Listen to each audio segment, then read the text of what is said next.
There seems to be a renewed focus, Denise, on the moon, right? You have this mission that is happening, hopefully, tomorrow evening. In 2028, NASA plans to land astronauts on the moon.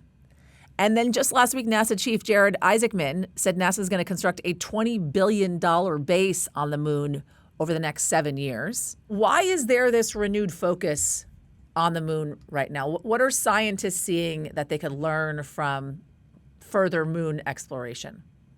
Yeah, so I think the answer to that is really twofold. I think there is a lot of lunar science that we simply haven't been able to do because the Apollo missions all launched and landed in roughly the same area around the equator of the moon.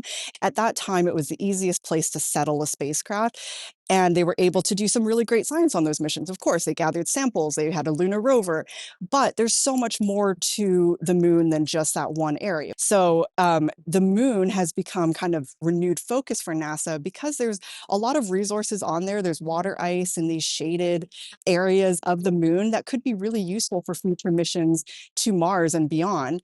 And so the other side of that is that there's also been renewed interest in the moon from other countries. And so this has kind of become a bit of a competition. This is, a lot of people call it the new space race. China has said that they plan to land their own astronauts on the moon by 2030. It's in NASA's interest, it's in the US interest to kind of get there first, to make sure that no one country is taking all those resources for themselves, planting a flag in and not letting others there.